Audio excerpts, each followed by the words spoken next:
अस्सलाम वालेकुम, मैं हूं शाहजेब खानजादा। तहरीक इंसाफ की क़यादत में इस्टेब्लिशमेंट के हवाले से आज एक ही दिन में दो राय सामने आ गई हैं और सवाल उठ रहा है कि खुद इमरान खान किस राय के हामी हैं। बुशरा बीबी ने आज बराह रास्त मौजूदा इस्टेब्लिशमेंट का नाम लिया है और इमरान खान को कुछ होने की सूरत में उन्हें जिम्मेदार करार दे दिया है। लेकिन तहरीक इंसाफ के चेयरमैन बैरिस्टर गौहर खान ने कहा है कि तहफ़्फ़ुज़ात और खदशात के बावजूद हर हाल में आगे बढ़ना चाहते हैं।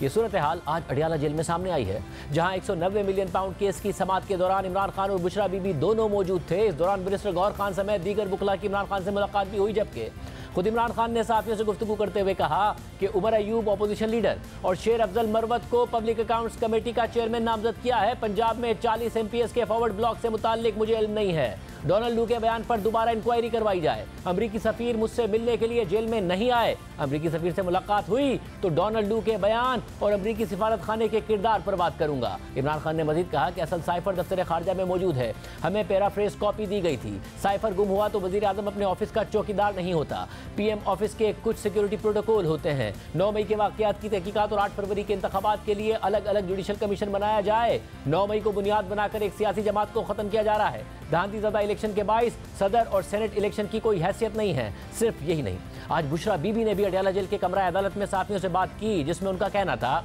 कि इमरान खान को कुछ हुआ तो इसकी जिम्मेदारी इस्टेब्लिशमेंट पर आयद होगी। गुज़िश्ता समात पर अडियाला जेल में पेशी के लिए आई तो बनी गाला में मेरे शहद में कुछ मिला दिया गया था। मैं शहद इस्तेमाल करती हूँ, वापस जाकर शहद खाया तो तबीयत बिगड़ गई। बुशरा बीबी ने मजीद कहा कि जिंदगी और मौत अल्लाह के हाथ में है। इमरान खान जहनी और जिस्मानी तौर पर मुकम्मल फिट हैं। इमरान खान अवाम की आवाज़ और मुल्क और कौम की खातिर जेल में है। इमरान खान को कुछ हुआ तो अवाम इनको माफ नहीं करेंगे। इस दौरान इमरान खान बुशरा बीबी को बात करने से रोकते रहे, उनका बाजू पकड़कर पीछे ले गए, जिस पर रद्द-ए-अमल देते हुए बुशरा बीबी ने कहा कि बेज़मीर लोगों से नहीं, बाज़मीर लोगों से मैं मुखातिब हूँ। बुशरा बीबी का मजीद कहना था कि हालात बेहतरी की तरफ नहीं जा रहे हैं। अगर हालात ठीक होते तो राना सनाउल्लाह की जानिब से ऐसा बयान ना दिया जाता। चीज़ों को बेहतरी की तरफ जाना चाहिए था, मगर जा नहीं रही हैं। बुशरा बीबी ने खबरदार किया है कि अगर इमरान खान को कुछ हुआ तो जिम्मेदार इस्टेब्लिशमेंट होगी। समात के बाद बुशरा बीबी के इसी बयान से मुताल्लिक जियो न्यूज़ के नुमाइंदे शब्बीर डार ने तहरीक इंसाफ के चेयरमैन बैरिस्टर गौहर खान से सवाल किया तो उन्होंने जवाब दिया कि हम हर हाल में आगे बढ़ना चाहते हैं।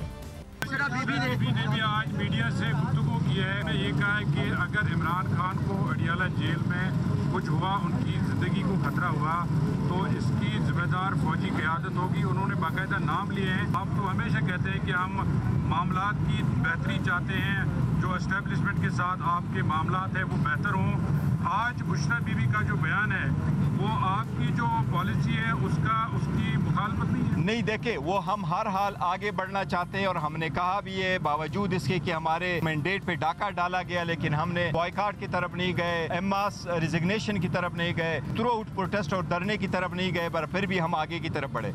इसके अलावा बैरिस्टर गौहर खान ने ऐलान किया कि खैबर पख्तूनख्वा में इमरान खान की रिहाई के लिए कैदी नंबर 804 के उन्वान से खुसूसी जलसा होगा। पाकिस्तान तहरीक इंसाफ जलसों का इनेकाद करेगी और इंशाल्लाह भरपूर कैंपेन करेंगे और भरपूर जलसे होगी। KPK में भी स्पेशल जलसा होगा खान साहब की रिहाई के लिए और उसका इन्वान होगा कैदी 804 की रिहाई। KPK में सबसे बड़ा जलसा होगा। आज शेर अफजल मरवत भी अडियाला जेल में इमरान खान से मिलने वाले वकला में शामिल थे। उन्होंने मीडिया से बात करते हुए कहा कि इमरान खान चाहते हैं कि खैबर पख्तूनख्वा हुकूमत chief justice Peshawar high court से 9 मई की जुडिशल इंक्वायरी के लिए इस्तदा करे।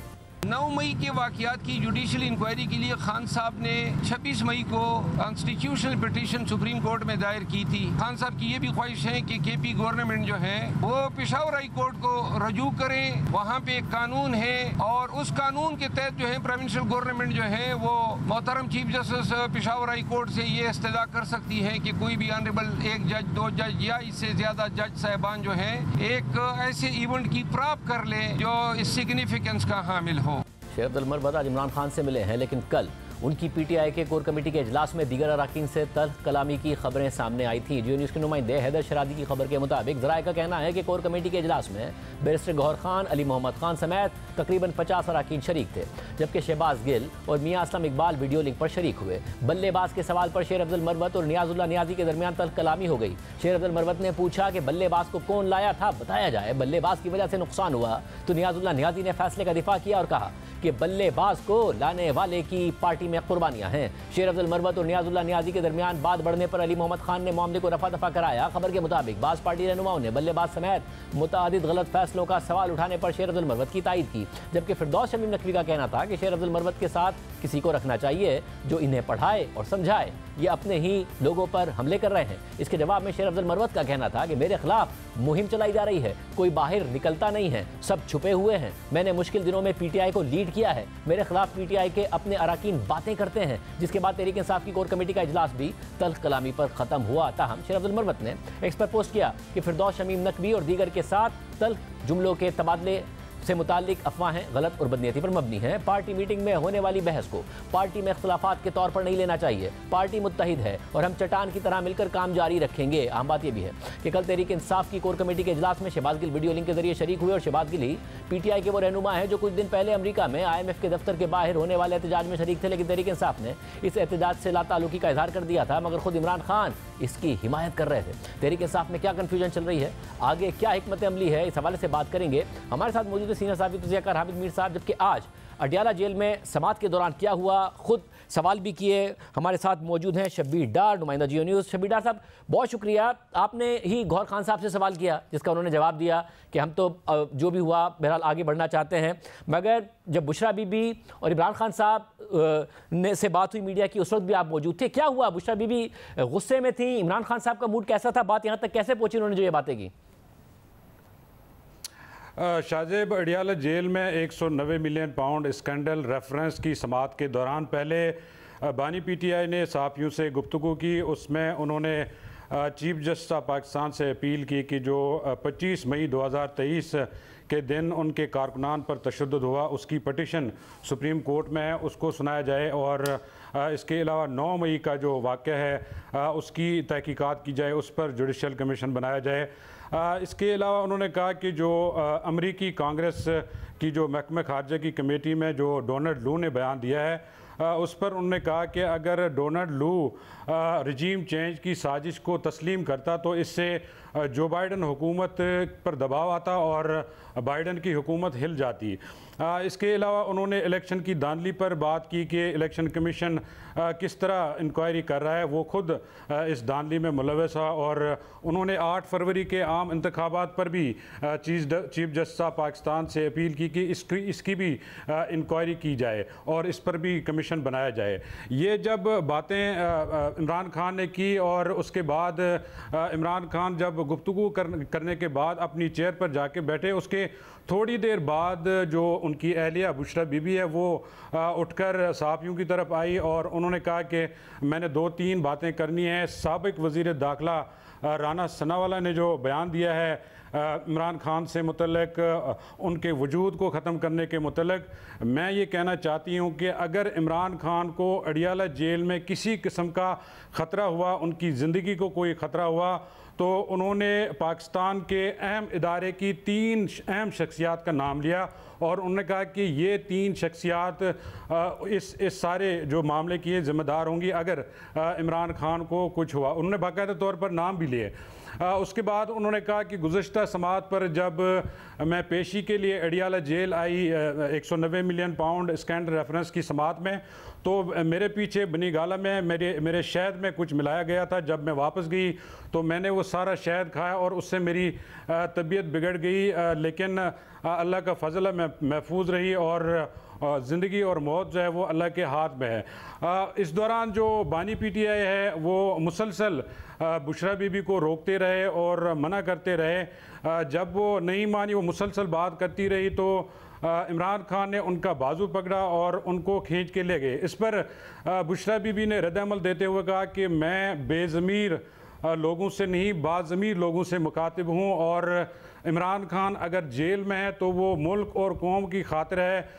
अवाम जो है इमरान खान के साथ है। अगर इमरान खान को कुछ हुआ तो अवाम इनको नहीं छोड़ेगी, अवाम पब्लिक जो है वो सड़कों पर आएगी। बहुत शुक्रिया शब्बीर डार, इस हवाले से तफसीलात बता रहे थे, पार्टी में क्या चल रहा है। हमारे साथ सीनियर साहब की तज़किरा हामिद मीर साहब बोले। मीर साहब बहुत शुक्रिया। ज़ाहिर पार्टीज़ में इख्तलाफात होते हैं, मगर तहरीक इंसाफ इस वक्त मुश्किल वक्त से गुजर रही है, अपोजिशन में है, उन्हें पार्टी को मुत्तहिद रह के आगे चलने की ज़रूरत है। आपको लग रहा है जो इख्तलाफात की खबरें आना, फिर बयानिए में किसी की कोई बात होना कि आगे कैसे बढ़ना है, बुशरा बीबी का अलग मौक़िफ़ होना, ये इसकी क्या वजह नज़र आती है? देखें, ये जो बड़ी पार्टियां होती हैं ना, वहां पे इस किस्म के फ्रेंडली फायर चलता रहता है, और ये सिर्फ पीटीआई में नहीं चल रहा, आजकल मुस्लिम लीग नून में भी ऐसा बहुत फ्रेंडली फायर चल रहा है। और वो जो शेख रशीद साहब एक ज़माने में कहते थे ना कि नून में से शीन निकलेगी, तो हम समझते थे कि ये ऐसे ही बात कर रहे हैं शेख साहब। तो अब शेख साहब तो पस मंज़र में चले गए हैं, लेकिन नून में से शीन तो अब आप सबको निकलती हुई नज़र आ रही है। रोज़ाना कोई ना कोई जो मुस्लिम लीग नून का लीडर है वो ऐसी गुफ्तगू करता है जिससे लगता है कि ये शहबाज शरीफ ग्रुप है और दूसरा जो है वो नवाज शरीफ ग्रुप है। तो यही कुछ पीटीआई में भी हो रहा है और यही कुछ पीपल्स पार्टी में भी हो रहा है। वहां पे भी 2 सूबों में गवर्नरशिप के मसले पे झगड़े पड़े हुए हैं, लेकिन उन पे फोकस कम है। ये जो अभी आपने बात की है शेर अफजल मरवत साहब वाली, तो ये बात जो है, ये शेर अफजल मरवत साहब जो है वो बहुत सी कंट्रोवर्सीज का मरकजी किरदार है काफी अरसे से। लेकिन अब तो इमरान खान साहब ने उनको पब्लिक अकाउंट्स कमेटी के चेयरमैन के लिए भी नॉमिनेट कर दिया। तो मेरा ख्याल है कि शायद इसकी वजह भी यही है कि ये जो उनकी वजह से बहुत से तनाज़ात जन्म लेते हैं, ये ना जन्म लें। तो जो पीटीआई के अंदर जो आजकल बहस चल रही है, वो बुनियादी तौर पे वो बहस सामने नहीं आ रही, जिसकी एक वजह ये ग्रुपिंग भी है जो कि जिसका कि आप जिक्र कर रहे हैं। और वो बहस ये है कि पिछले कुछ अरसे में, कम से कम 2-3 हफ्ते में, पीटीआई के कुछ रहनुमा जो हैं वो कुछ मैसेजेस लेके इमरान खान साहब के पास गए और उनसे कहा जी कि हमने सियासत करनी है, हमने किसी इदारे के साथ लड़ाई तो करनी नहीं है, तो इस कोशिश की जाए कि इदारों को साथ लेके चलें।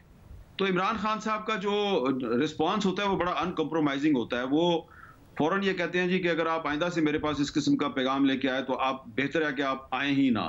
तो अब इस तरह के 3-4 वाकयात हो चुके हैं, तो उसके बाद से अब लोगों ने उनके साथ जाके बात करनी भी छोड़ दिया है। उनको पता चल जाता है कि अगर हमने खान साहब को किसी का मैसेज दिया तो खान साहब ये समझेंगे कि हम कमजोर पड़ गए हैं।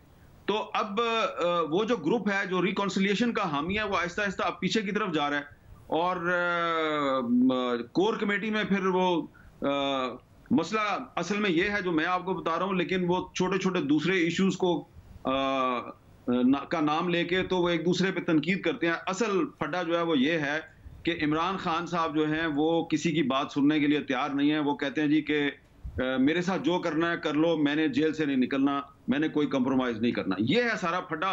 उसको कोई कहता है जी कि वो ये इशू था, कोई कहता है ये इशू था, कोई कहता है जी वकीलों की बात ज्यादा सुनी जा रही है, कोई कहता है जी कि सियासतदानों की बात ज्यादा सुनी जा रही है। अब उसकी मैं आपको एक मिसाल दे देता हूं कि शुरू में इलेक्शन से पहले रिकॉन्सिलिएशन और नेशनल डायलॉग की सबसे ज्यादा बात कौन करता था? असद कैसर साहब करते थे ना।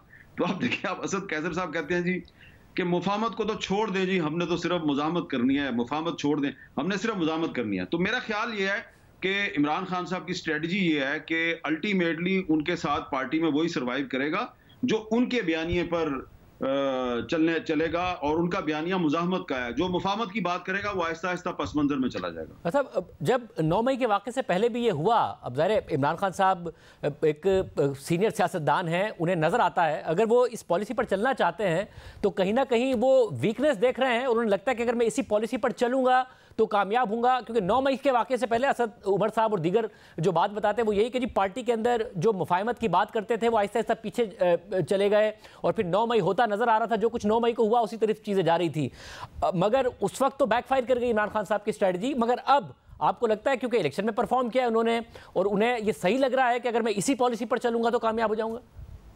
देखें, वो जो उनकी गुफ्तगू होती है ना अपने मुख्तलिफ कुलीग्स के साथ, और फिर वो उनके जरिए हमारे तक भी पहुंचती है, और बहुत से लोग जो है उन्होंने डिटेल में डिस्कशन भी किया खान साहब के साथ। देखिए, खान साहब ये कहते हैं कि जी जो मैंने जो पॉइंट ऑफ व्यू इख्तियार किया, जो मेरा मौक़िफ़ था, जो मेरा नैरेटिव था, मेरा बयानिया था, वो ये था कि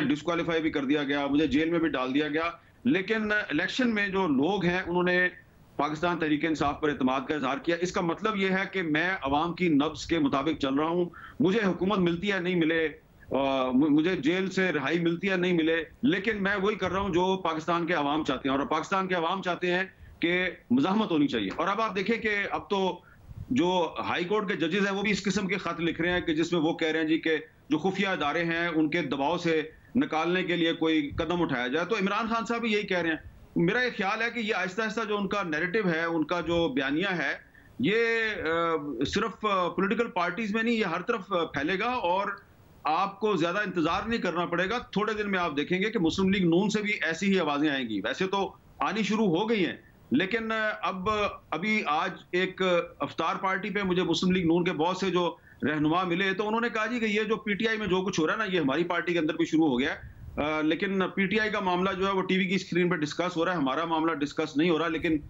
थोड़े दिन में ये भी डिस्कस होगा। और वहां पे भी एग्जैक्टली यही बात है कि ये जो इमरान खान का बयानिया है वो कामयाब हो गया है, वो पब्लिक में पॉपुलर बयानिया है और हम जो हैं उसके बिल्कुल अगेंस्ट चल रहे हैं, लिहाजा हम फारिग हैं। और अगर हम इसी बयानिए को लेकर चलते रहे तो शायद जो रियासत है वो तो बच जाएगी, लेकिन हमारी सियासत खत्म हो जाएगी। मतलब मगर ये बहुत देर नहीं हो गई नून लीग को ये रियलाइज़ करने में? इलेक्शन से पहले उन पर तनकीद हो रही थी, मगर वो ज़ाहिर वो बयानिया उनके पास उस तरीके से मौजूद नहीं था। परफॉर्मेंस के ऊपर उन्होंने ज़रूर वोट मांगने की कोशिश की, मगर वो 16 माह की परफॉर्मेंस लोगों को याद रही, बजाय इसकी कि 2013 से 2017 तक जो नवाज शरीफ साहब पिच कर रहे थे वो याद रहती। अब ये हुकूमत में है और हुकूमत में होते हुए ज़बरदस्ती ये तासुर देना कि जी नवाज शरीफ साहब के साथ गलत हुआ है और उनके लोगों को साइडलाइन किया गया है, जबकि हुकूमत शहबाज शरीफ साहब कर रहे हो, ये मुमकिन हो पाएगा कि ज़बरदस्ती ये साबित करने की कोशिश की जाए हुकूमत में होते हुए, और जबकि मरियम नवाज साहब चीफ मिनिस्टर हो, कि हमारे साथ गलत हुआ है, नवाज शरीफ के साथ गलत हुआ है? देखिए, आप तो 16 माह की हुकूमत की बात करें ना, तो मैं तो अभी 16 दिन की हुकूमत की बात कर रहा हूँ। ये जो 16 दिन की हुकूमत है, इसमें आप देखें कि बहुत से फैसले जो हैं वो उनको रिवर्स किया जा रहा है, उन पर यू टर्न लिया जा रहा है। और बहुत से ऐसे रहनुमा जो कि अभी नून लीग के सिटिंग MNAs हैं और even some of them are sitting ministers, उनका ये ख्याल है कि हमारी जो पार्टी है वो पॉलिटिकली इमरान खान साहब का मुकाबला करने की पोजीशन में नहीं है, क्योंकि जब ये बजट करीब आएगा और हमने लोगों पे टैक्सेस लगाने और IMF की शराइत पे अमल दरामद करना है, तो उस वक्त हमारे लिए बड़ा मसला हो जाएगा। और इस कौमी असम्बली में जब बजट को पास कराना हुआ तो शायद जो पीपल्स पार्टी है वो भी कुछ मामलात पे हमें टफ टाइम दे। तो इसलिए ये प्रेडिक्शन की जा रही है। नून लीग वाली जो है वो हमें बता रहे हैं कि आप देखिएगा आने वाले दिनों में जो लड़ाई PTI में हो रही है वो लड़ाई मुस्लिम लीग नून में भी शुरू हो चुकी है, लेकिन वो अभी नजर नहीं आ रही, लेकिन आपको नजर आना शुरू हो जाएगी। तो मेरा एक ख्याल है कि इस पे मुस्लिम लीग नून की जो लीडरशिप है, खास तौर पे नवाज शरीफ और शहबाज शरीफ साहब, इनको अपने जो तमाम सीनियर लोग हैं उनको बिठाकर कोई एक फैसला करना चाहिए कि इन्होंने करना क्या है। क्योंकि अभी आप देखें कि जावेद लतीफ साहब कुछ कह रहे हैं, राना सनाउल्लाह साहब कुछ कह रहे हैं, ख्वाजा आसिफ साहब कोई और बात कर रहे हैं, अताउल्लाह तलड़ साहब कोई और बात कर रहे हैं। अब इसहाक डार साहब ने मौजूदा सूरत हाल में ये कह दिया जी कि ट्रेडर्स कम्युनिटी कहती है कि इंडिया के साथ तजारत करो, और उस पर एक नई बहस उन्होंने छेड़ दिया है, जबकि इस पर ना अभी कैबिनेट में बहस बात हुई है, ना प्राइम मिनिस्टर को एतमाद में लिया गया है। इस पर भी बड़ी बात हो रही है। और कुछ जो मिनिस्टर्स हैं मुस्लिम लीग नून के, उनका ये ख्याल है कि ये इसहाक डार साहब जो है उन्होंने पहले ही हम पर बहुत तनकीद हो रही है कि हम किसी बैरूनी एजेंडे पे अमल दरामद करने के लिए लाए गए हैं, तो उन्होंने ये जो बात कर दिया है तो हम इसको कैसे डिफेंड करें। और फिर ये जो आहद चीमा साहब वाला इशू हुआ है, इसको डिफेंड करने के लिए कोई तैयार नहीं है। वो कहते हैं जी कि क्या हम ये इस किस्म की जो कमजोर पहलू हैं हमारी कबीना के लोगों के, हम उनको डिफेंड करने के लिए रह गए हैं। तो आप खुद इसको चेक कर लें, बहुत से जो मुस्लिम लीग नून के रहनुमा हैं वो आहद चीमा साहब को डिफेंड करने के लिए तैयार नहीं है इस इशू पे, और वो गवर्नर साहब को भी डिफेंड करने के लिए तैयार नहीं है। ये वो चीजें हैं जिसका अल्टीमेटली फायदा इमरान खान को होगा, तहरीक इंसाफ को होगा। तो ठीक है, अभी तहरीक इंसाफ में भी कुछ अंदर झगड़े चल रहे हैं, लेकिन इन झगड़ों का अवाम के मसाइल से कोई ताल्लुक नहीं है, और जो अवाम के मसाइल हैं वो हल करने हैं मुस्लिम लीग नून ने। बहुत शुक्रिया आमिर साहब की गुफ्तगू आपने सुनी। एक और अहम खबर है, पाकिस्तान की मईशत को आगे बढ़ाने के लिए फाइनली प्राइवेटाइजेशन की और खास तौर पर PI की प्राइवेटाइजेशन की बात हो रही है। तफसीलात आपके सामने रखेंगे एक ब्रेक के बाद।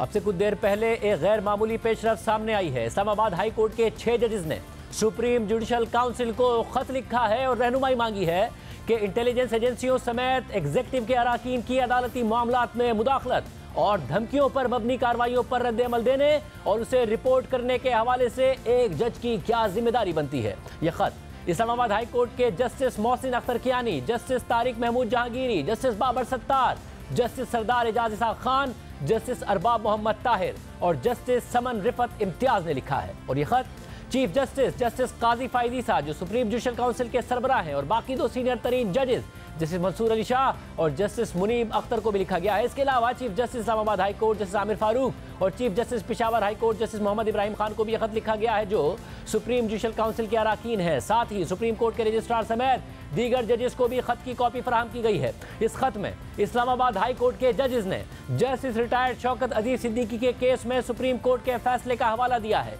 साथ ही कुछ दीगर वाकयात का भी हवाला दिया गया है और मुतालबा किया गया है कि इस बात की इंक्वायरी कराई जाए कि जजेस को ब्लैकमेल और धमकियां देने और उनके सियासी नौयत के फैसलों के नताइज पर असरअंदाज होने की कोई पॉलिसी मौजूद है और उसका तसलसल है। इसके साथ ही कुछ वाकयात का हवाला दिया गया है जिसमें जजेस को इंटेलिजेंस एजेंसीज के जरिए दबाव में लाने की कोशिश की गई। जजेस के दोस्तों और रिश्तेदारों के जरिए उन पर दबाव डाला गया। एक जज का शदीद दबाव की वजह से ब्लड प्रेशर बढ़ गया और उन्हें अस्पताल में एडमिट होना पड़ा। एक जज के करीबी रिश्तेदार को 24 घंटे तक अगवा रखा गया और उस जज पर दबाव डाला गया। इसके अलावा उसी जज के खानदान की निगरानी की गई जिसमें उनके बेटे की निगरानी भी शामिल है। इसके अलावा मातहत अदलिया के जजेस को भी धमकियां दी गई, जबकि एक एडिशनल डिस्ट्रिक्ट एंड सेशन जज को धमकियां दी गई और उनके घर पर क्रैकर्स भी फेंके गए। इस्लामाबाद हाई कोर्ट के एक जज की सरकारी रिहाइशगाह पर एक रूटीन मेंटेनेंस के दौरान एक दीवार पर लगी लाइट को हटाते हुए ये बात सामने आई कि उस लाइट में एक कैमरा लगा हुआ था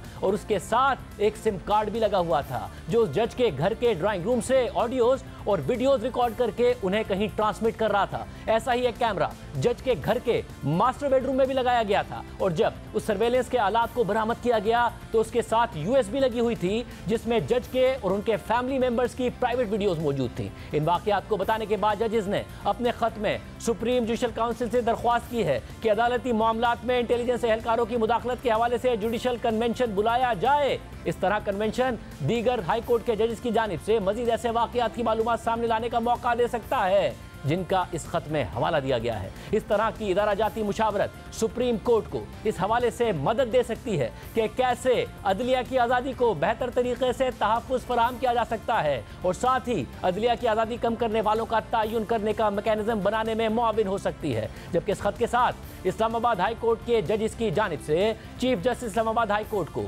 10 मई 2023 और 12 मई 2024 को लिखे गए खतूत भी मुंसलिक किए गए हैं जिसमें इस्लामाबाद हाई कोर्ट के जजेस पर दबाव और धमकियों के वाकयात बयान किए गए हैं। दूसरी जानिब पाकिस्तान में जहां नई हुकूमत को मुख्तलिफ मुआशी और सियासी चैलेंजेस का सामना है तो वहीं दहशतगर्दी से निपटना भी उसके लिए एक बड़ा चैलेंज है। गुज़िश्ता कुछ सालों के दौरान पाकिस्तान में एक बार फिर दहशतगर्दी की लहर में इजाफा देखा गया है और रवां साल में भी दहशतगर्दी के कई वाकयात सामने आए हैं और बेशतर वाकयात में बाकायदा सिक्योरिटी फोर्सेस, फौजी तंसीबात और पाकिस्तान की तरक्की से मुंसलिक स्ट्रेटेजिक प्रोजेक्ट्स को निशाना बनाने की कोशिश की गई है। जबकि गुज़िश्ता 6 दिनों में दहशतगर्दी के 3 बड़े वाकयात रिपोर्ट हुए हैं। 2 वाकयात का ताल्लुक बलूचिस्तान से है जहां सिक्योरिटी फोर्सेस और बेसिस को नुकसान पहुंचाने की कोशिश की गई, जबकि एक वाकया आज खैबर पख्तूनख्वा में पेश आया है जिसमें बराह रास्त चीनी बाशिंदों को निशाना बनाया गया है। आज खैबर पख्तूनख्वा के जिला शांगला के इलाके बिशाम में खुदकुश हमला आवर ने बारूद से भरी गाड़ी चीनी इंजीनियर्स की गाड़ी से टकरा दी जिसके नतीजे में 5 चीनी बाशिंदों समेत 6 अफराद हलाक हो गए और हलाक होने वालों में एक चीनी खातून भी शामिल है। DIG के मुताबिक गाड़ी इस्लामाबाद से कोहिस्तान जा रही थी और चीनी इंजीनियर्स इस्लामाबाद से दासू कैंप में जा रहे थे और इसी दौरान रास्ते में हमलावरों ने बारूद से भरी गाड़ी चीनी मुसाफिरों की गाड़ी से टकरा दी जिसमें 5 चीनी बाशिंदों समेत 6 अफराद हलाक हो गए। वाक़े के बाद इलाके को सिक्योरिटी फोर्सेज ने घेरे में ले लिया जिसके बाद सिक्योरिटी फोर्सेज ने भी शाम में सर्च ऑपरेशन का आगाज कर दिया है। इस हमले के बाद आज बाकायदा वज़ीर आज़म शहबाज शरीफ, वज़ीर ख़ारजा इसहाक़ डार, वज़ीर दाखिला मोहसिन नकवी और वज़ीर इत्तलात अता तारड़ के साथ इस्लामाबाद में चीनी सिफारत खाने गए और वहाँ उन्होंने चीनी सफ़ीर से मुलाकात करके चीनी बाशिंदों की हलाकत पर ताज़ियत की और यकीन दहानी करवाई कि पाकिस्तानी हुकूमत इस वाक़े की आला सतह पर और जल्द तहकीकात कराएगी और जिम्मेदारों और सहूलतकारों को करार वाकई सज़ा दी जाएगी। जबकि चीनी सिफारत खाने ने इस हवाले से बयान जारी करते हुए कहा है कि चीनी सिफारत खाना और काउंसिल खाना दहशतगर्द हमले की शदीद मजम्मत करते हैं। दहशतगर्द हमले में दोनों ममालिक के मुतासरीन से इज़हार अफसोस करते हैं। चीनी सिफारत खाने ने मुतालबा किया है कि पाकिस्तानी हुक्काम हमले की मुकम्मल तहकीकात करें और पाकिस्तान में चीनी शहरी और कंपनियां मकामी सिक्योरिटी सूरत हाल पर गहरी तवज्जो रखें।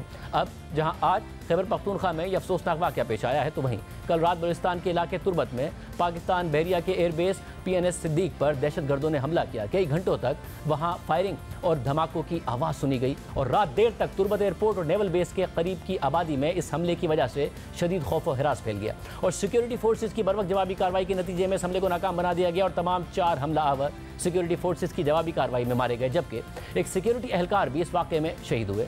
इस वाक़े की जिम्मेदारी कलदम तंजीम बलूचिस्तान लिबरेशन आर्मी ने कबूल की। इसके अलावा 20 मार्च को बलूचिस्तान के इलाके गवादर में 8 हमला आवरों ने गवादर पोर्ट अथॉरिटी के कॉम्प्लेक्स पर हमला किया और तकरीबन 2 घंटे तक हमलावरों और सिक्योरिटी फोर्सेज के दरमियान फायरिंग का तबादला हुआ, जिसमें तमाम 8 हमलावर मारे गए, जबकि 2 सिक्योरिटी फोर्सेज के एहलकार इस हमले को नाकाम बनाने की कोशिश में शहीद हो गए। इस वाक़े की जिम्मेदारी भी बलूचिस्तान लिबरेशन आर्मी ने कबूल की। सिर्फ यही नहीं, इससे पहले भी पाकिस्तान के मुख्तलिफ इलाकों में दहशतगर्दी के वाक़यात रिपोर्ट होते रहे हैं, जबकि ISPR ने हालिया दहशतगर्दी के वाक़यात पर बयान जारी करते हुए कहा है कि दहशतगर्दी के वाक़यात अंदरूनी सिक्योरिटी सूरत हाल को गैर मुस्तहकम करने की बुज़दिलाना कार्रवाइयाँ हैं। गवादर और तुर्बत में सिक्योरिटी फोर्सेज ने दहशतगर्दों के हमले नाकाम बनाए हैं। बिशाम के वाक़े में चीनी शहरियों समेत 6 बेगुनाह अफराद जाँ बहक हुए।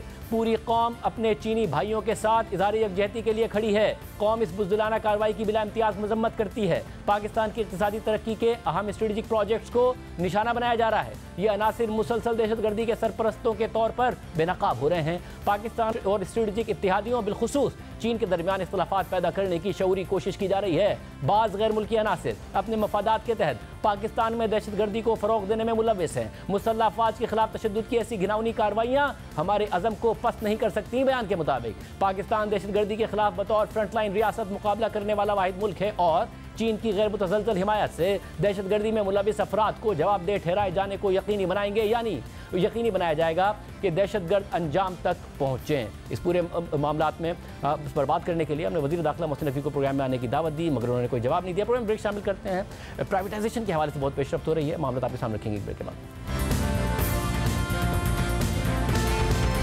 IMF का मुसलसल ये मुतालबा रहा है कि खसारे में जाने वाले इदारों की निजकारी की जाए और अब हुकूमत आखिरकार PIA को प्राइवेटाइज करने जा रही है। PIA के मैनेजमेंट बोर्ड ने कल रात हंगामी इजलास में मंजूरी भी दे दी है, जबकि अब इसके खसारों को बैलेंस करने और इसकी प्राइवेटाइजेशन के लिए मुख्तलिफ इदारों से NOC लेने और बिलाखिर रवा साल जून तक मुकम्मल फरोख्त करने का प्लान ज़ेर गौर है। कल PIA के बोर्ड ऑफ डायरेक्टर्स का इजलास हुआ, जिसमें इदारे की तंजीम नौ और निजकारी की मंजूरी दे दी गई है। इजलास के एलामिये के मुताबिक इजलास में PIA की तंजीम नौ और निजकारी के लिए स्कीम ऑफ अरेंजमेंट की मंजूरी दे दी गई। PIA board of directors securities and exchange commission के साथ तरीक़ाकार तय करेंगे। PIA की निजकारी का मंसूबा ACCP को पेश करने का फैसला किया गया है, जबकि इस हवाले से ज़राए से यह खबर सामने आई है कि कल बोर्ड ऑफ डायरेक्टर्स का गैर मामूली इजलास 4 घंटों तक जारी रहा, जिसमें बोर्ड ऑफ डायरेक्टर्स ने PIA की निजकारी के हुकूमती मंसूबे की तौसीक की। इजलास में PIA मुलाजमीन के मुस्तकबिल से मुतालिक भी तजावीज़ पर गौर किया गया। जिन मुलाजमीन की सर्विस 4 साल रह गई है उन्हें रिटायर करने की तजवीज़ दी गई, जबकि निजकारी से पहले रजाकाराना रिटायरमेंट की तजवीज़ पर भी गौर किया गया। ज़राए के मुताबिक PIA बोर्ड ने 2 कंपनियों के क़याम की मंजूरी दे दी। बोर्ड ने इदारे को PIAC और PIA होल्डिंग में तकसीम करने की मंजूरी दे दी है। PIA बोर्ड अक्टूबर 2023 से गैर फाल था। वफाकी काबीना ने PIA के नए बोर्ड ऑफ डायरेक्टर्स की मंजूरी चंद दिन कबल दी थी। Securities and exchange commission of Pakistan के कवानीन के तहत PIA के अहम फैसलों से मुतालिक बोर्ड से मंजूरी लाजमी है। PIA की निजकारी के हवाले से हुकूमती सतह पर होने वाले काम में तेजी आ गई है। कल बोर्ड इजलास के बाद आज ज़राए से खबर सामने आई है कि PIA की निजकारी का दूसरा अहम तरीन मरहला भी उबूर कर लिया गया है। ज़राए के मुताबिक वफाकी काबीना ने PIA होल्डिंग कंपनी के 11 रुकनी बोर्ड की मंजूरी दे दी है। वज़ीर आज़म से खुसूसी इजाज़त हासिल करके काबीना से सर्कुलेशन के जरिए मंजूरी ली गई। ज़राए के मुताबिक साबिक governor state bank Tariq Bajwa को चेयरमैन बोर्ड तैनात करने की मंजूरी दे दी गई है। 11 रुकनी बोर्ड में 7 खुद मुख्तार डायरेक्टर्स और 4 सरकारी अफसरान शामिल करने की मंजूरी दे दी गई है। PIA के वाजिबात और असासे होल्डिंग कंपनी में मुंतकिल किए जाएंगे। खसारे में जाने वाले इदारों की निजकारी के हवाले से आज वज़ीर आज़म शहबाज शरीफ ने कहा कि PIA की निजकारी होने के करीब है। एयरपोर्ट्स भी आउटसोर्स किए जा रहे हैं। जो लॉस मेकिंग जो हमारे इदारे हैं, अंदाजा कीजिए उसकी तरफ हम बड़ी तेजी से जा रहे हैं। एयरपोर्ट्स को हम आउटसोर्स करने जा रहे हैं, PIA को हम प्राइवेटाइज करने जा रहे हैं। खजाना कहाँ से भरेगा? पीछे जो होल्स हैं, चाहे वो सर्कुलर डेट का है, बिजली का या गैस का या पेट्रोलियम का, SOE जो हैं, कई 100 अरब रुपए उनका लॉस है, चाहे आपकी बिजली चोरी है और दूसरे मैंने आपको गिनवाए। जब तक ये सुराख बंद नहीं होंगे, अब किस तरह आप तसव्वुर कर लेंगे जनाब हमारा खजाना जो है वो भरना शुरू हो जाएगा।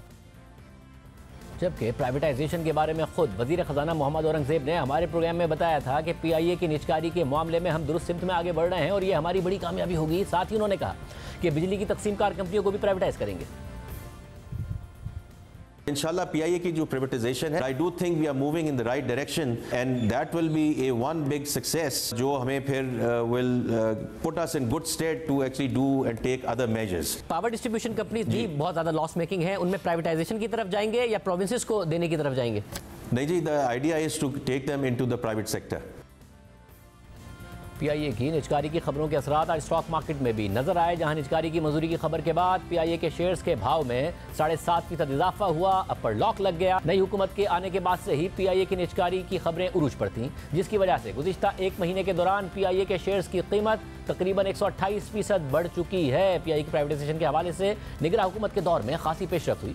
निगरान वजीर प्राइवेटाइजेशन फवाद हसन फवाद ने फरवरी में इलेक्शन से पहले कहा था कि निगरान हुकूमत नई हुकूमत के लिए PIA को प्राइवेटाइज करने का प्लान फाइनल कर चुकी है, लेकिन फिर 5 फरवरी को इलेक्शन कमीशन ने निगरान हुकूमत को प्राइवेटाइजेशन पर काम करने से रोक दिया था और अब हुकूमत PIA को प्राइवेटाइज करने जा रही है। इस हवाले से बात करेंगे साबिक वजीर निजकारी मोहम्मद जुबैर से। मोहम्मद जुबैर साहब, बहुत शुक्रिया मुझ में ज्वाइन करने के लिए। ज़ाहिर 2013 में नून लीग की हुकूमत आई, आप उस वक्त बहुत तेज़ी से प्राइवेटाइजेशन के लिए आगे बढ़ रहे थे। PIA को 2 हिस्सों में तोड़ने का, उसके बाद एक हिस्से को प्राइवेटाइज करने का, ये सारे प्लान आपने उस वक्त सामने रखे थे। आप बड़े पॉजिटिव भी थे कि प्राइवेटाइजेशन आगे बढ़ेगी, मगर नहीं हो सकी। अपोजिशन सड़कों पर थी, यहाँ कराची में प्रोटेस्ट हुआ, फिर हमने ये देखा कि आपकी पार्टी के अंदर से भी आपको बड़ी मज़ाहमत का सामना करना पड़ा। डार साहब के हवाले से आप बता चुके हैं। नाउ अब जो आप देख रहे हैं, प्रोग्रेस को फॉलो कर रहे हैं, आपको लग रहा है कि वाकई हम सही ट्रैक पर जा रहे हैं?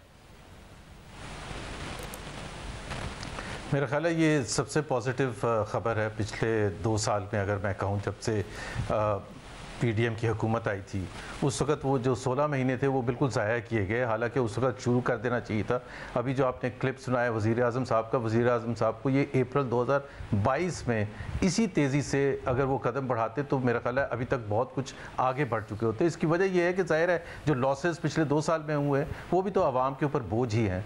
लेकिन जब केयर टेकर गवर्नमेंट आई है, फवाद हसन फवाद जिनका आपने जिक्र किया, उसमें आके ये फर्स्ट टाइम सीरियसनेस हमने देखी।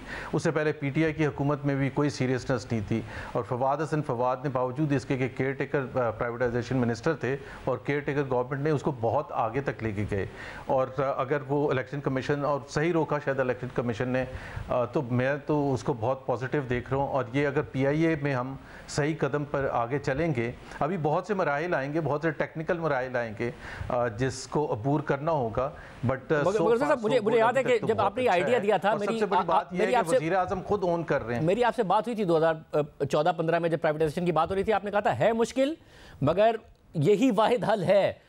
तो मगर आप पॉजिटिव भी बहुत थे, अब भी हुकूमत पॉजिटिव बहुत है और ये भी कह रही है कि हल यही है। मगर जो चीज़ें आपने ग्राउंड रियलिटीज़ देखी उसमें ये मामला अब आपको लग रहा है कि हाँ जी अब इवेंचुअली हो जाएगा, प्राइवेटाइजेशन हो जाएगी, या कहीं ना कहीं कोई ना कोई मसला हो जाएगा? देखिए, उस वक्त प्राइवेटाइजेशन जो रुकी थी ना, उसमें और अब में जो पता नहीं फ़र्क है या नहीं है, बट उस वक्त जो सबसे ज़्यादा जिस की तरफ से मुज़ाहमत थी या हुकूमत के लिए डर खौफ था, वो PTI की जो मुज़ाहमत थी। और इमरान खान आपको पता है for most of the 5 years वो काफ़ी मुज़ाहमत कर रहे थे प्राइवेटाइजेशन की, नहीं सिर्फ वैसे ओवरऑल उनकी पॉलिटिक्स ऐसी थी। और वो जो आपने कहा स्ट्राइक हुई थी, वो स्ट्राइक भी जो हुई थी वो भी इमरान खान यहाँ आए थे और बाहर लोग निकले थे और उसमें 2 एम्प्लॉयज़ शहीद हुए थे और जिससे बहुत बड़ा झटका हुआ था। लेकिन उसको हमने उसको भी अबूर कर लिया था। मैं सिर्फ वज़ाहत के लिए बता दूं, क्योंकि एम्प्लॉयज़ को वापस हम स्ट्राइक से वापस लेके आ गए थे और उन्होंने वापस काम करना शुरू कर दिया था और वो इस बात पर कन्विंस हो गए थे कि yes the right way forward is privatisation, सिर्फ इदारे के लिए नहीं, उनके इंडिविजुअल कैरियर के लिए भी। सो वो जो अबूर कर लिया था, उसके बाद जो हमने यू टर्न लिया इस खौफ से, जो जहाँ तक मैं रिकॉल कर सकता हूँ कि अगर हम इसको अब फाइनल करेंगे तो मेरा ख्याल है वो वहाँ अगर हम ये वापस ना लेते जहाँ तक हम पहुँच चुके थे, तो ये 2015 की बात है, अक्टूबर की बात है, अगले 1-8 महीने में वो हो जाना था। बल्कि ऑर्डिनेंस इशू हो चुका था प्रेसिडेंट की तरफ से 120 दिन का। प्लान ये था कि उसको एक दफ़ा फिर 120 दिन के लिए एक्सटेंड कर लेंगे,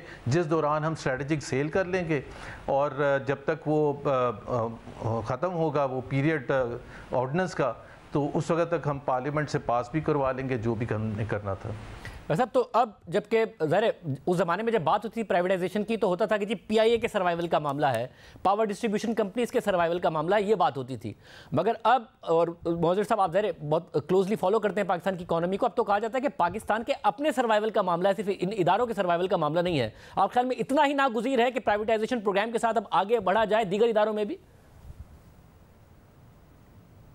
बड़ा सिंपल से ना आम नाजरीन के लिए देखें, जो लॉसेस हैं, पीआईए का लॉस ही सिर्फ ले लें तो 100 बिलियन के करीब लॉस था पिछले फाइनेंशियल ईयर में। इस दफ़ा उससे भी ज़्यादा होगा, हर साल बढ़ता चला जा रहा है। अब 100 बिलियन अगर पीआईए पर लॉस है और क्वालिटी ऑफ सर्विस कुछ है नहीं, ना वो डोमेस्टिक एयरलाइंस के साथ कम्पीट कर सकता है, ना वो इंटरनेशनल एयरलाइंस के साथ कम्पीट कर सकता है, तो ना सर्विस है और लॉसेज अलग हो रहे हैं और वो हुकूमत के ऊपर बोझ बढ़ता चला जा रहा है। सो अभी जो होल्डिंग कंपनी की भी बनाने की बात हो रही है वो सारे वहाँ पाक होंगे ना ज़्यादातर लाइबिलिटीज़, तो वो भी तो एक बोझ है। सो नागुज़ीर है, मेरा ख्याल है इस वक्त तो ये है कि if you don't go head तो the other way is perish, कि बिल्कुल ख़त्म हो जाएगा सब कुछ। और क्योंकि लॉसेस बर्दाश्त ही नहीं कर सकते इस हुकूमत हो या कोई और हुकूमत हो, जो फाइनेंशियल लॉसेस हैं वो सस्टेनेबल ही नहीं है। सो गोइंग फॉरवर्ड अगर जितनी भी उसकी मुज़ाहमत होती है पॉलिटिकली, मेरा ख्याल है उसको भी एड्रेस करना चाहिए। उसके लिए ख़ास तौर पर ज़रूर कमेटी बनानी चाहिए, क्योंकि जो एक मेजर पार्टी है पाकिस्तान पीपल्स पार्टी, वो अभी भी मैं सुन रहा था कायरा साहब को, वो कुछ आए बाएं शाएं कर रहे थे, मतलब क्लैरिटी नहीं थी। सो अगर इस एक तरफ आप इतने स्पीड से बढ़ रहे हैं, दूसरी तरफ पॉलिटिकल पार्टीज़ को ऑन बोर्ड ना किया, यूनियंस को ऑन बोर्ड ना किया, एम्प्लॉयज़ को ऑन बोर्ड ना किया, वो क्या जो भी पैकेज है जो एम्प्लॉयज़ को दिया जाएगा, जो एम्प्लॉयज़ मानेंगे, एक्सेप्ट करेंगे, क्योंकि पोटेंशियल इन्वेस्टर जो होगा ना शाहजेब, वो तो आके ये कहेगा, सबसे नंबर 1 क्वेश्चन उसके लिए होगा कि ठीक है वो तो आपने लाइबिलिटीज़ निकाल के पाक करती है, वो हमारी जिम्मेदारी नहीं है, लेकिन what about the employees. And employees के हवाले से मैं सिर्फ 2 चीज़ें बता दूं। It is not just the quantity, जो पोटेंशियल इन्वेस्टर होते हैं वो सिर्फ ये नहीं कहते कि हाँ इसमें 5000 हमें एक्सेप्टेबल है, 5000 उनकी मर्जी वाले। सो ये नहीं है कि 5000 कोई से भी 5000 हो। सो ये सबसे कठिन मरहला जो आएगा ना, कि एम्प्लॉयज़ के हवाले से जो पोटेंशियल इन्वेस्टर्स होंगे उसको कैसे सेटिस्फाई करते। तो इसलिए मैंने कहा था कि अभी बहुत सीरियस मसाइल हैं, क्योंकि जो सबसे मुश्किल वक्त आता है वो लास्ट के चंद महीने होते हैं, लास्ट के चंद एक्शंस होते हैं। प्रोफेशनली तो वो SECP के साथ क्या करना है, बोर्ड ने क्या कानून साजी पास करनी है, मीटिंग्स में क्या कुछ करना है, वो प्रोफेशनल काम है। एंड आई एम श्योर जिस तारिक बाजवा का आपने जिक्र किया, ज़बरदस्त आदमी है, वो सारा वो कर लेंगे प्रोफेशनली वो काम को अबूर। लेकिन असल चीज़ होगी जो पॉलिटिकल पार्टीज़ हैं, दूसरे स्टेक होल्डर्स हैं, एम्प्लॉयज़ हैं, उनको कैसे ऑन बोर्ड करते हैं। और उनको बोर्ड, क्योंकि जो पोटेंशियल इन्वेस्टर है वो इनकी तरफ देख रहा होगा कि क्या Peoples Party completely on board है या नहीं है। ये ना हो कि हम आ जाएँ और फिर उसके बाद हंगामा शुरू हो और कोई पहुँच जाए कोर्ट, और जैसे इफ्तिखार चौधरी के पास पहुंच गए थे स्टील मिल के सिलसिले में और उन्होंने रिवर्स कर दिया था साइकिल। सो अब ये मोमेंटम जो चला है, मेरा ख्याल है मोमेंटम इसी स्पीड के साथ अगर जाएंगे तो that will be the best. आप सियासतदान भी हैं, एक अलग बात है, अभी अपनी पार्टी से इस वक्त बहुत दूरी पर हैं। आपको लग रहा है कि सियासी हवाले से कम जो एक इन्वायरमेंट है कि अदालतों में भी एहसास है कि जी हमने बड़ा नुकसान किया है इकॉनमी के मामलात में दखलंदाजी कर इस्टेब्लिशमेंट में भी एहसास है, बल्कि उनकी तरफ से तो पुश किया जा रहा है SIFC के एजेंडे में कि जी अब रिफॉर्म्स होना बड़े लाजमी है, इसी तरीके से मुल्क आगे बढ़ सकता है, कि जो इन्वायरमेंट है वो ज़्यादा इस वक्त बेहतर है आगे बढ़ने के लिए प्राइवेटाइजेशन के लिए एज कम्पेयर टू पास्ट। सबसे बड़ी बात है, मेरा ख्याल है एक एहसास है जो PDM की हुकूमत को पहले जो PDM 1 थी अप्रैल 2022 में जिस तेज़ी से काम करने चाहिए थे ऑन ऑल फ्रंट्स, चाहे वो प्राइवेटाइजेशन था, टैक्स रिफॉर्म था, एनर्जी रिफॉर्म था, आपने जिक्र किया और चीज़ों का, उन सब चीज़ों पर वो जो 16 महीने थे उसमें there is nothing to show कि वो the little steps that they should have taken, ताकि वो फिर केयर टेकर आती, वो मोमेंटम आगे चलता रहता। मेरा ख्याल है उस वक्त बिल्कुल एक किसी और दुनिया में थे। सो वो एहसास सबसे ज़्यादा, जिनकी सबसे ज़्यादा जिम्मेदारी है हुकूमत वक्त, उनको एहसास लगता है प्राइम मिनिस्टर को है, और वो बता दिया गया है या उनको समझ आ गई है कि इस चीज़ को किए बगैर पाकिस्तान आगे नहीं चलेगा। So that is a very positive thing and the prime minister seems to be leading the way. वो एक और बड़ी पॉजिटिव चीज़ है, he is not away from the real issues. वो चेयर भी कर रहे हैं मीटिंग्स को, बल्कि ज़्यादा क्रिटिसाइज़ किया जा रहा है कि बहुत सारी कमेटीज़ को वो क्यों चेयर कर रहे हैं। बट आई थिंक ये फर्स्ट 1 ईयर या फर्स्ट 2 ईयर्स में prime minister has to be involve that much. So माहौल इससे अच्छा तो कभी भी नहीं था। अब मुझे नहीं पता कि पीटीआई की तरफ से क्या इसका रिएक्शन आएगा, किस तरह से वो वाली पीटीआई तो नहीं है जो इमरान खान जब बाहर थे और वो he could lead a very big crowd और वो हंगामा करवा सकते थे, वो वाला तो माहौल नहीं है। लेकिन वो क्या पीटीआई का रिएक्शन होगा, असेंबली में भी हैं, बहुत बड़ी तादाद में हैं वो असेंबली में, सो उनको भी ऑन बोर्ड करने की ज़रूरत होगी, उनको भी एहसास दिलाने की ज़रूरत होगी कि this is the way forward, और इसमें ट्रांसपेरेंसी शो करने की ज़रूरत होगी। हुकूमत को जो की लोग हैं प्राइवेटाइजेशन से मुंसलिक हैं, चाहे वो औरंगज़ेब साहब हैं या डार साहब खुद हैं जो चेयरमैन है कैबिनेट कमेटी ऑन प्राइवेटाइजेशन के, अलीम खान है, ट्रांसपेरेंसी सबसे बड़ा इशू आता है। लोगों को शक होता है कि ये किसको बेचा जा रहा है, अभी भी बातें ये शुरू हो चुकी हैं। So I think we have a very very good transparent process जिसमें आप ये शो कर सकते हैं मीडिया के थ्रू, उनके पास जाके कि इसमें किसी एक आदमी का अमल दखल नहीं होगा, फैसला साजी ब्रॉड बेस्ड होगी, there are enough checks and balances, control mechanism है to ensure that we come up with the best price to sell PIA. बहुत शुक्रिया, आज के पास इतना ही, दादी अल्लाह हाफ़िज़।